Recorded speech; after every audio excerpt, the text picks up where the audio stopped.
Hello again.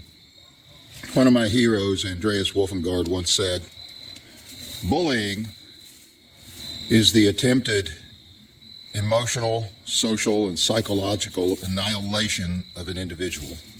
It is one step short of physical murder." Gives you a new perspective on the degree of things when somebody is a bully. Also gives you the perspective on what your response can be to them, what is morally justified. Now, my first martial arts instructor many years ago used to say that all martial arts is about self-control. He that doesn't control himself can't control anything else. And that's what it comes down to, self-control. It means you have to have a clear head to decide what is the correct way to deal with the circumstance. Now, the first rule of self-defense is don't be there in the first place.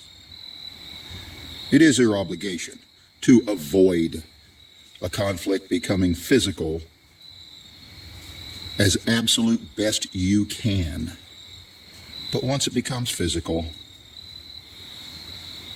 how do you know what restraints are on that opponent of yours in this conflict? How do you know?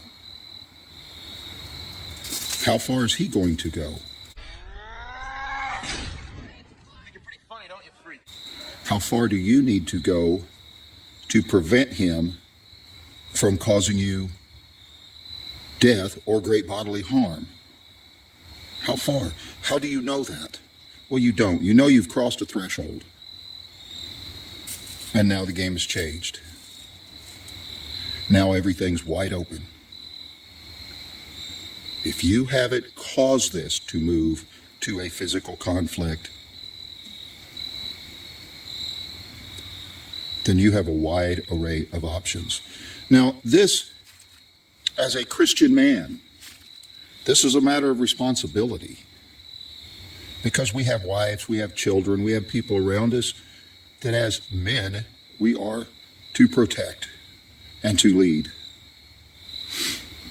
And we can't do that if we do not know how to engage in the realms of physicality, or if we are so inclined to run to our books.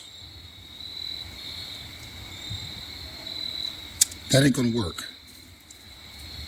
Christian men should be the best of men, and in this realm as well. In your studying theology, do you also study martial arts? Do you study sword? And if so, don't go through sport fencing. Go to real stuff. Fighting around, not on the line. At least get a rapier. At least. Now, if you're a pastor, if Christian men should be the best of men, pastors should be the best of Christian men. So, your seminary diploma doesn't impress me hanging on your wall, unless it's hanging next to your black belt diploma.